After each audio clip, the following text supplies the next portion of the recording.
YouTube studio. Waiting on you.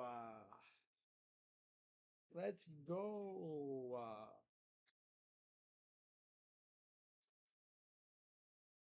Just gotta wait for YouTube studio to wake up. Wake up. Yes, sir. Eventually. All right. There we go. Okay. I think we're all set. Yay. All right. There's the notification from YouTube. Yeah. Okay. How are we doing, everybody? Yeah. All right. What's going on, everybody? Crazy Dog back with another Cleveland Guardians series recap, series preview live stream. Sorry about the wait. I know I said it for 7:30, but had to see the ending of the Dodgers Pirates game just to see how it would end. And of course, the Dodgers walked off the Pirates. So that's a sweep over there. All of a sudden, the Pirates are running into some issues. That's tough. Turn my TV down a little bit. I don't want to get copyright struck for something stupid. But yeah, so we're going to talk about this series against the Twins here. Now, of course, 4-game series, arguably the biggest series of the year. Guardians came into this series losing 5 in a row. They lost the last 2 to the O's after looking like they were going to, get at least 3 out of 4. And then they got swept by the Diamondbacks. Now, don't get me wrong, the Diamondbacks are good, but come on, gotta at least take one. Especially when one of those games you were literally winning like multiple times and you took 0 from them. So heading into this thing, right? Of course, today is Sunday. So heading into this, I believe we were like only like a game and a half or so ahead of Minnesota. I think we're like 3 games. Yeah, we were 3.5 games heading into the series starting on Friday. 3.5 games. So, you know what happens, right? Friday night or Friday, we have doubleheader. And you know how we've been playing doubleheaders lately. We've been kind of stinky. First game of the doubleheader had Joey Cantillo on the mound for us. And I knew we had to score some runs for Joey Cantillo because he hasn't been the greatest. Had a rough start to his career, going up against some buzzsaw lineups. So, of course, he gets to go against the Twins. I mean, the poor guy's had to deal with the Phillies, the O's, and the Twins in his first 3 starts. That's tough. But I'll give him credit. This time around, he actually battled. He didn't look. He didn't really look rattled against the Phillies after those 3 runs from Schwarber. But here, yeah, he looked good. It's just that Bailey Ober was actually damn good too. As the Twins would get 2 runs in the first 2 innings. And I mean, let's be serious here. With the way this offense has been playing in this little skid that we were on, it almost felt like it was 5-0. Royce Lewis RBI ground out, and then Carlos Santana home run, because of course. But not to be outdone. Actually, Ryan Jeffers would homer in the bottom of the 4th, made it 3-0. Again, not to be outdone, the Guardians would wake up with a Brian Rocchio 2-run homer in the top of the 7th. But because we can't freaking have a shutdown inning, Kyle Farmer would get a sac fly in the bottom of the seventh. And that little streak that we had going, where we had not had a complete inning with the lead since Monday against the Diamondbacks, I want to say. That's a long time. Yeah. Now, to be fair, again, Cantillo was not bad. 5 and 2/3 innings, 5 hits, 3 runs. Just got stung with a long ball again. 2 Ks, 3 walks. Ugh. Ober was phenomenal. Yeah. 6 innings of 2 hit, 9 strikeout, 2 walk, shutout baseball. And I bet you most of those strikeouts were on changeups because all of a sudden this team cannot square up a damn changeup. My God, brother. So that was game 1, right? Bailey Ober took the win. He's 12 and 5 with a 3.52 ERA. Cantillo is 0 and 2 with a 6.23 ERA. Duran locked in his 16th save with a 3.38 ERA. Yeah, Kyle Farmer put it out of reach with a bottom 7 sac fly. Now, as far as would the Guardians really threaten after being down by 2? Well, the answer is, top of the 8th, no. They would go 1, 2, 3. And then top 9, they would actually get a runner on in Will Brennan. But of course, the tying run was Brian Rocchio, and he stinks. So, no. Nope. So, yeah, Twins take game 1. And, losing streak goes to 6. And then, nightcap, Alex Cobb on the mound for the first time this season. And, I will say this. He's got potential. Yeah. He induced a ton of ground balls and quite a few double plays.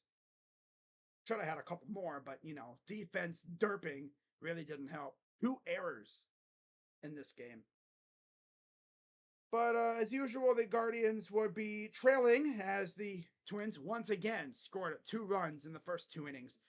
Royce Lewis would walk, and then Castro stole home because for some reason we wanted to throw to second, and they took advantage and they stole home. So there's a run. And then Austin Martin would single on a grounder in the bottom of the second after a throwing error by Brian Rocchio. That would be a theme in this series too. A lot of throwing errors. Yeah, especially at first base. I don't know what it is with first base at Target Field for us, but even they had some issues. Couple air mails from their shortstop and third base, Royce Lewis. Yeah. Not even Royce Lewis was safe from the air mails. But Cobb, 4 and 2/3 innings, 9 hits, 5 runs, 4 earned, 1 walk, 1 strikeout. He was doing great until the 3-run dong from Matt Wallner. Yeah, that's what really hurt. Because other than those 2 runs, he was good. He was holding his own. He was keeping it 2-0. And then top of the 5th, Josh Naylor, 3-run homer, gives us the lead, and we got to experience a little bit of happiness. And then the Twins took it right from us again. Matt Wallner, 3-run homer after 2 little derpy base hits back to back. And that would be it. And then they would get a run on a balk, most BS balk I've ever seen. Stephen Vogt actually got ejected. First time ever as a manager, he got ejected.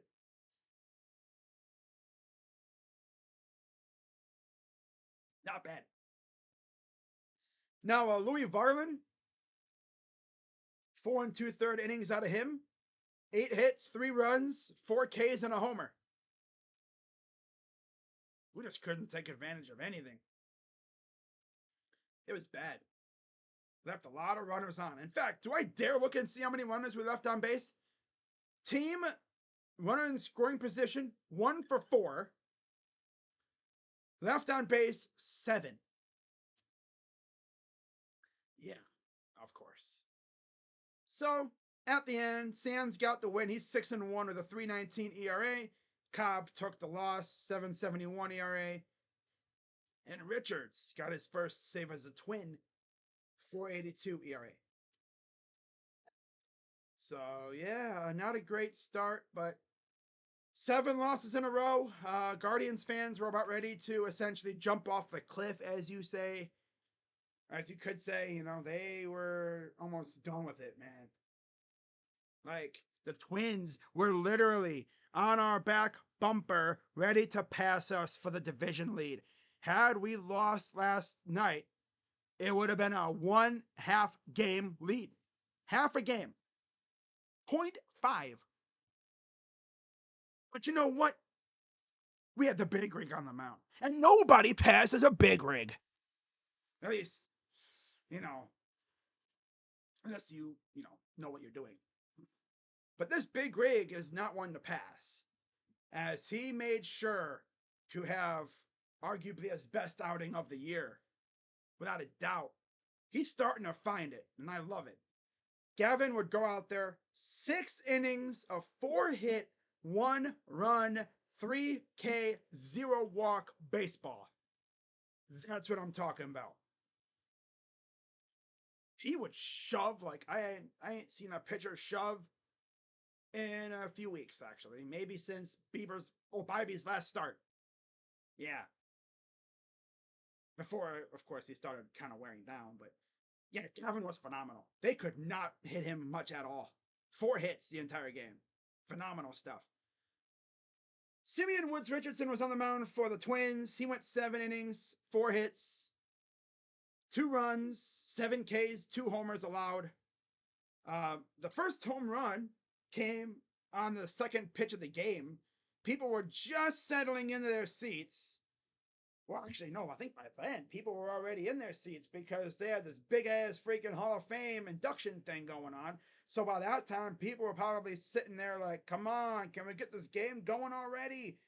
And then by the time they throw the second pitch, freaking Quan hits it out of the yard. So it's 1-0 Guardians. For the first time all series, the Guardians are in front. Like, they scored first. And when the Guardians score first, you know what happens. So it's 1-0 up until the top of the 6th when Bo Naylor goes yabo with a solo shot of his own, his 9th of the year, and it's 2-0. Now, because the Twins can't go quietly, bottom 6, Matt Wallner would ground out and score a run, and they threatened quite a few times. But you know what? We dug down deep and got the freaking job done. Good stuff. So Gavin got his 2nd win of the year, 4.38 ERA. SWR 3-3, 3.78 ERA. And then Clase got his 34th save of the year, 0.68 ERA. Yeah, he is really good. Yep. And I'm pretty sure there was a couple base running errors too in these games. Yeah. I know in the double header, I think there was a one where I can't remember exactly who it was, but he overran first, tried to go back. We got him there. Then there was a couple times in this series, including today, where guys would try to go to second, got him. And I think yesterday, dude tried to go to third. Quan with the quick wits threw to third, got him out. I think one thing, our fielders got that quick trigger when it comes to getting that ball in, man. They don't waste no time. They see a chance, they're going, I can get him out. Bam! You. Tell you what, the Twins need to reevaluate their base running strategy because they were being a little over aggressive. They always say, do not be the one to be the first or last out on the bases. And they did that quite a bit. What's up, B Skrills? The 4 losses out of those 7 losses I missed due to my power was out. When my power came back on, the Guardians won. Hey, there you go. Yeah. Gavin came out with a grudge. He came out like he was on a mission. Like they told him before the game, we need you to shove. And he did. What's up, Asia? Not Duck's house again. That dude's gonna be in every stream. I'm telling you. He's gonna be in every stream regardless of the sport. I could do a freaking crocheting stream and he'd be in there. I could just do a stream of nothing. Just a black screen. And he'd be in there. Now watch, if and when we beat Oregon October 12th, he won't show his face again in the chat. Better not be that damn troll that waits until the game is over to come in there. Because you know damn well I'll be streaming that game. Got me messed up.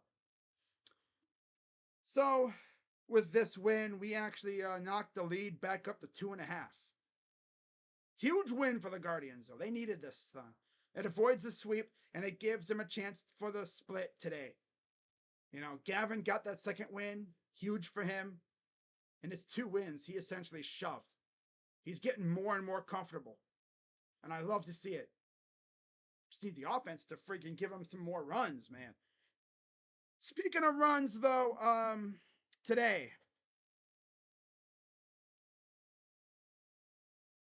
Oh, man, I swear this team's trying to test my heart rate. They're trying to see if my heart is healthy. I think it is, because if it wasn't, I'd probably be Pull Park. That roof that closes. I don't know if they keep play going while it's closing, but yeah. It's pretty cool to watch it close, because it closes very slow. It's like on wheels. Pretty cool. But yeah, Tanner Bibee, 5 2/3 innings of 6 hit, 1 run, 5K baseball. The 1 run allowed was on a buckshot from Byron Buxton. Yeah, a buck bomb. And David Festa gave up a home run of his own. 3 innings, or 3 1/3 innings, 3 hits, 1 run, 3 Ks, 3 walks. And the 1 home run allowed was to none other than J-Ram. And it's funny because I was kind of getting on J-Ram's case because he was kind of no-showing in this series. He wasn't showing up at all. I mean, dude, like, I called him the AL Central boogeyman for most of the year, right? Because he would come out and wreak havoc on the AL Central teams. It's like, where was he at? It's like, Scooby-Doo, where are you? And said, this is J-Ram, where are you at, though? Well, he's like, I'm right here. Solo shot, top 4. Yep. And would you believe it? Again, the Guardians put up some shutdown innings with the lead. And then David Fry, off a lefty. Gee, calling me shocked. He almost off a lefty. It's almost like he's a good lefty hitter. Maybe we should put him in that role that we had him in before the season, or during the early part of the season when he was actually good. Because again, you oversaturate him and look what happens. These other pitchers adjust to him and he looks like ass. Maybe they should put him back in that role player role where they have him come in and face lefties. And then once the lefty exits, you take him out. Same thing with Lane Thomas. Because Lane can hit lefties, but he stinks against righties. And when I say he stinks, I mean, what's the stinkiest thing you can think of? I mean, there's like a soiled diaper that's been left unattended for like 3 weeks, maybe. Or a rotten skunk corpse.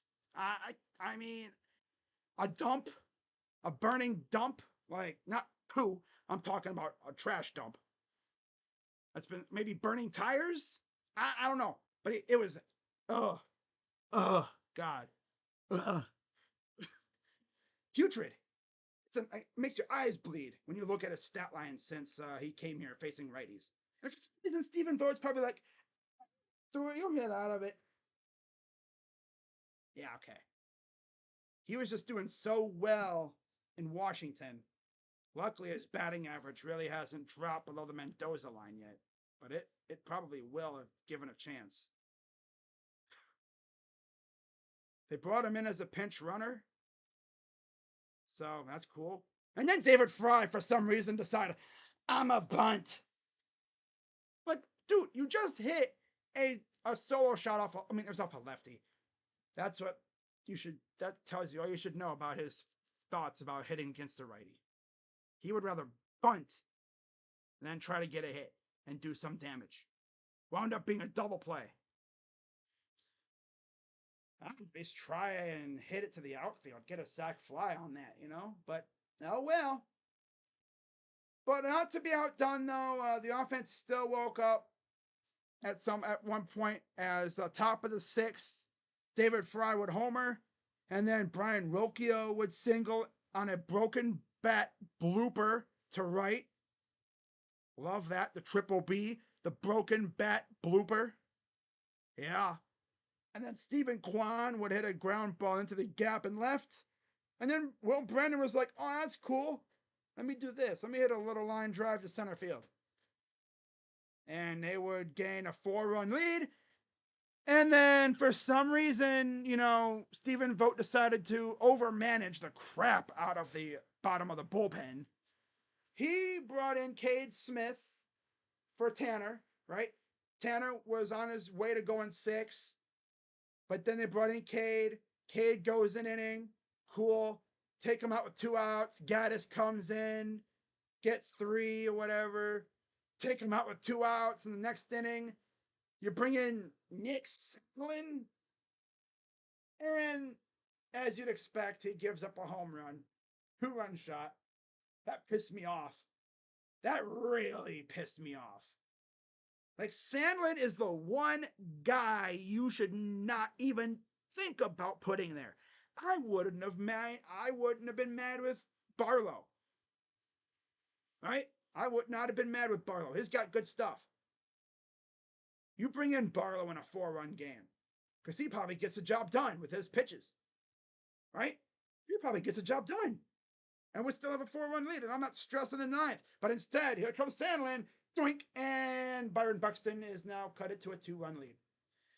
Guardians had a chance to add some more runs, but then, of course, you know, the bunt to double play, whatever. So we go to the top of the 9th, and if you want to see my reaction, just watch the end of that stream. I was feeling all sorts of different emotions in that 9th inning. Clase couldn't get a damn out, and he damn near blew the game. He damn near blew the freaking game. I swear to God, if they would have blown that game, I would have been so pissed. You would have seen me rant here against Stephen Vogt's management.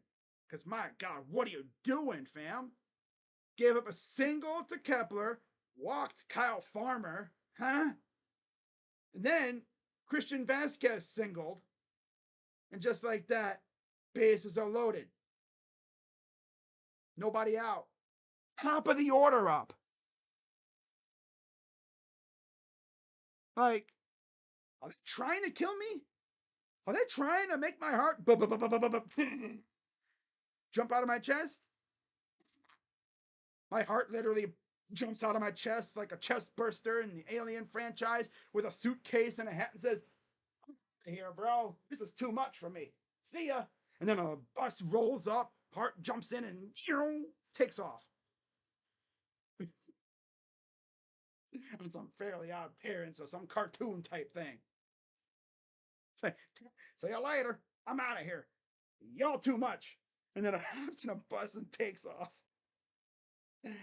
Oh my God, but that was too much almost, man. My God. And yet somehow struck out Willie Castro, and then induced a double play to Trevor Larnach to weasel his way out, and the Guardians managed to secure the split. But yeah, Bibee was phenomenal. 5 2/3, 6 hits, 1 run, 1 earned, 5 Ks, and a homer. Festa, 3 1/3 innings of 3 hit, 1 run, 3 walk, 3 K, 1 homer baseball.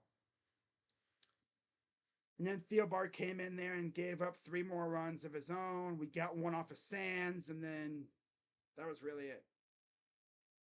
Yeah. So Overall, good series for the guards. Tyner Bibby's now 10-4 on the year, 3.39 ERA. Theo Bar's 2-3 with a 6.12. Clase is now 35 saves with a .66 ERA. Yeah, I know. I know Sandlin came in after Cade. Sandlin came in after Gaddis. He came in for Gaddis for some dumb reason.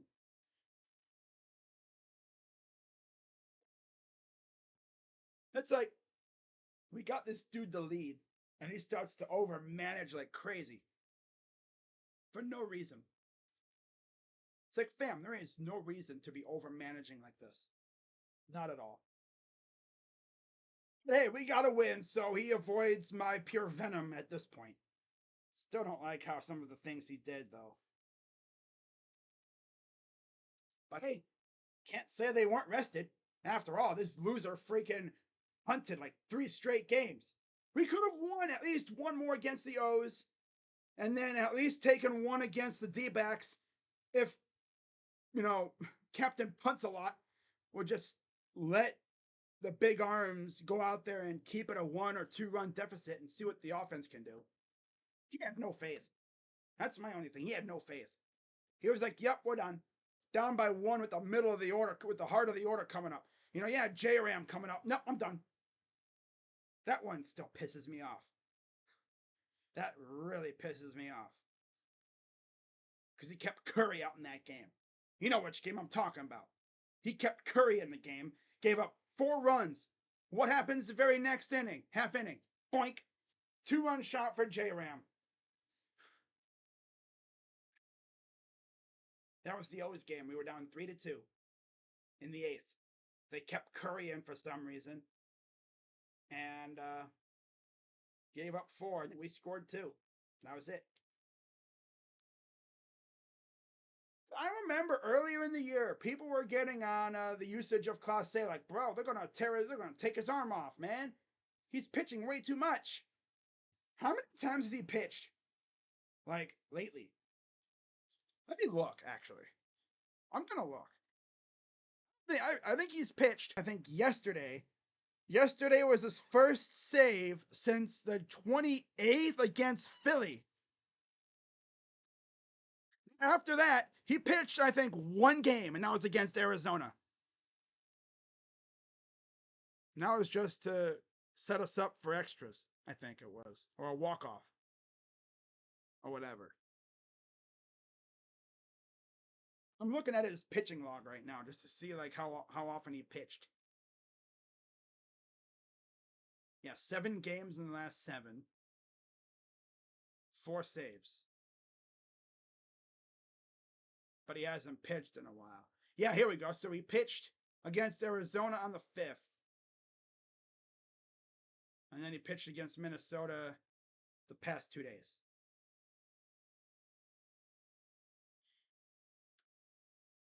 Like, it's crazy how often he's pitched. Like, he pitched on August 2nd against Baltimore. He pitched on July 28th against Philly. Yeah. He pitched against Detroit on the 30th. I think that was a blowout game, I'm pretty sure. Yeah. And then he didn't pitch again until August 2nd, and then August 5th, and then August 10th and 11th. It's crazy, man. It's insane. It really is. But hey, we got the split. It's all that matters. Right? So now we look at what's next. Well, we got the Cubs at home. I'm pretty sure Cade got 1 batter, and then Sandlin went in the next inning.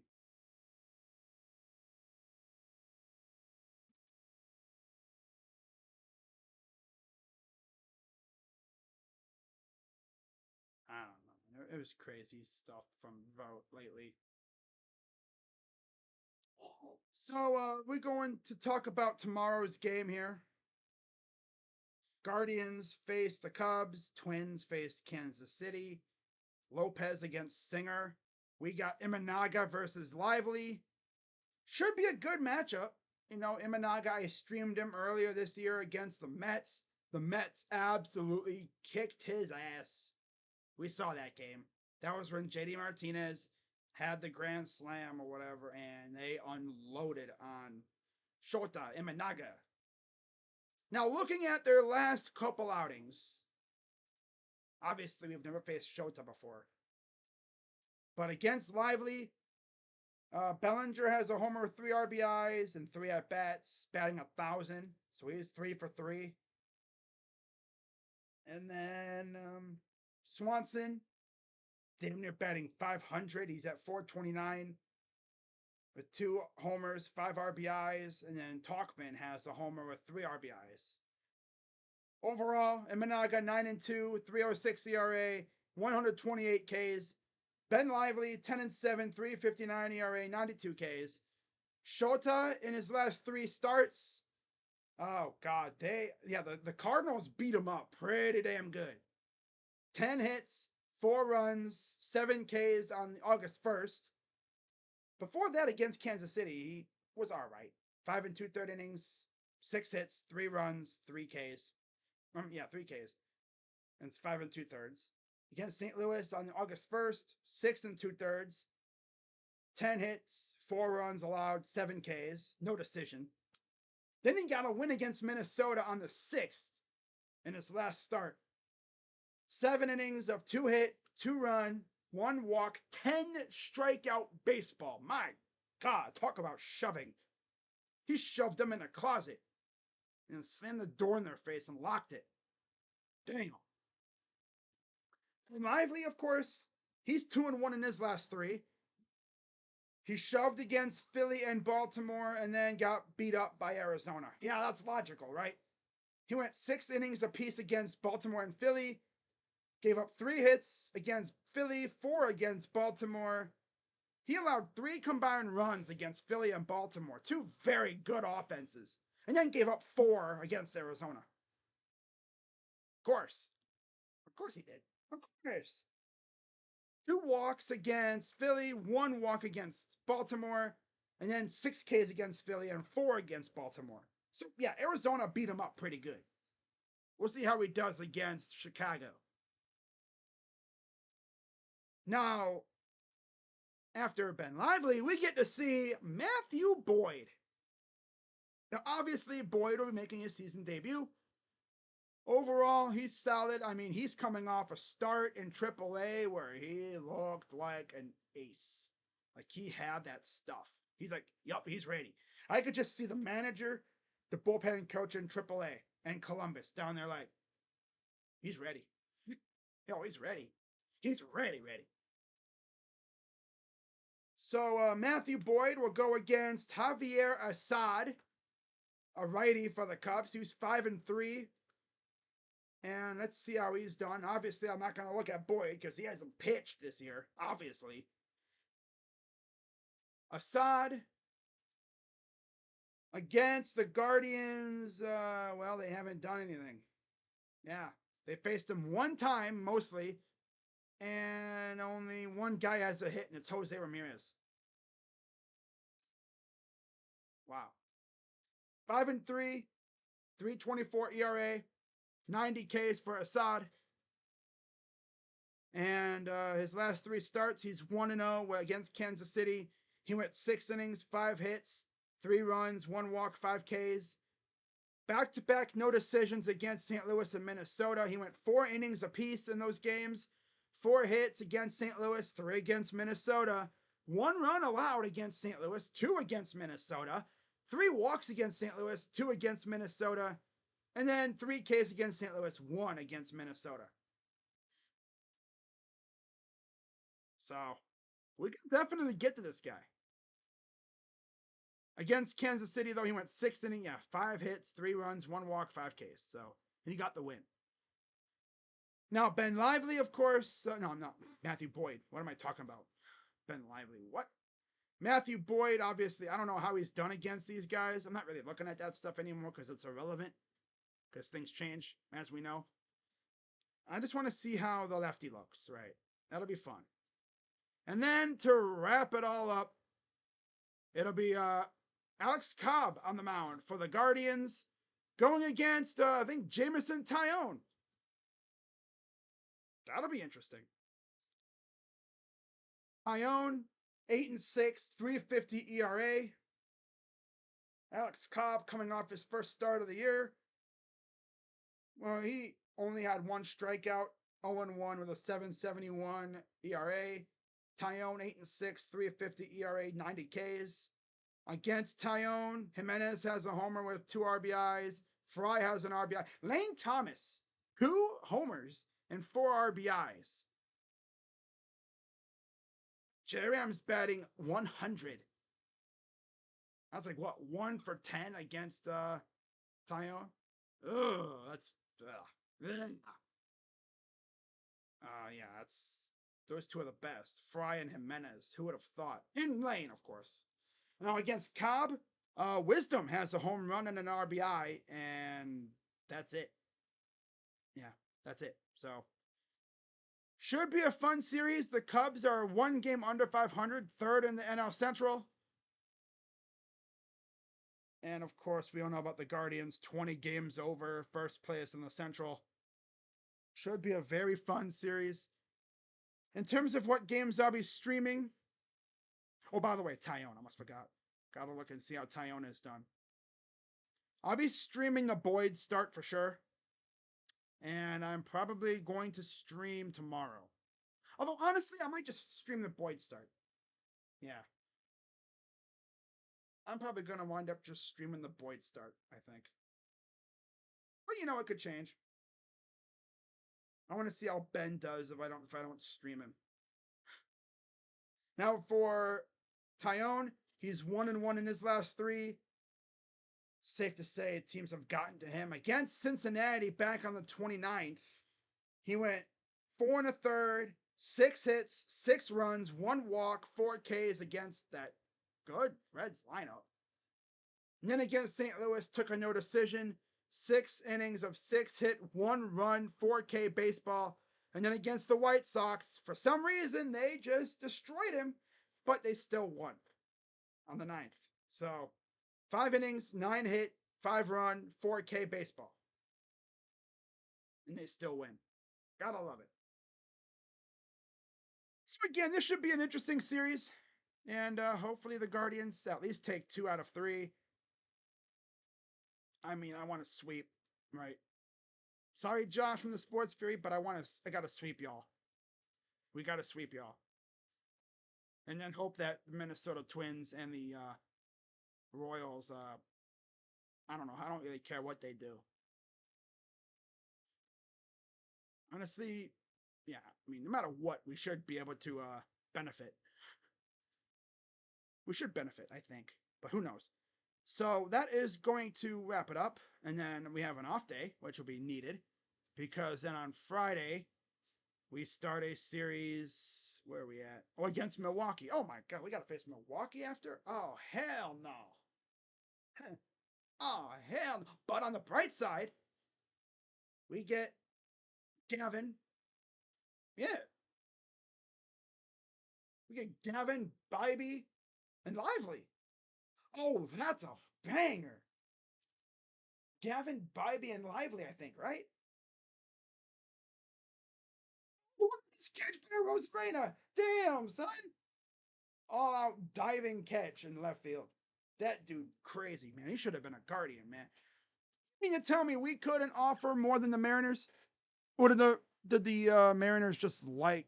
Or no, did the Rays just like the Mariners package? We should have had Randy, bro.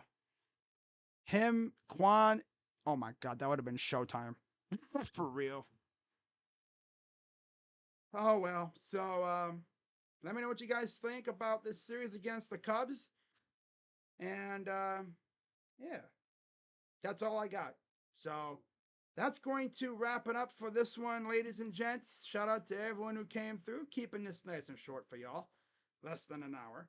And by the way, go watch the video I did just a little bit ago talking about the trade for Nick Harris. Yeah, and Hayes Fawcett. I mean, the commitment, huh? Gee, I wonder who it could be. Juju Lewis? Probably some random guy that nobody really cares about. Elon said he was gonna get rid of the engagement farming. It's like, hey guys, big news coming up. We're like, bro, just stop it. It's probably some random guy that nobody really knows about from like Clemson or Oklahoma. And it's like, come on, stop it. Stop it. Yeah, if I hear anything else for the Browns, of course, joint practices coming up against the Vikings. That'll be fun. But yeah, so that's all I got. Have a good rest of your night. Enjoy the rest of your weekend. And I will see you maybe tomorrow, but definitely Tuesday for Matthew Boyd's first start. So, with that being said, I'm Crazy Dog, and let's go, guards. And I'll see you guys later. Bye bye. Yeah.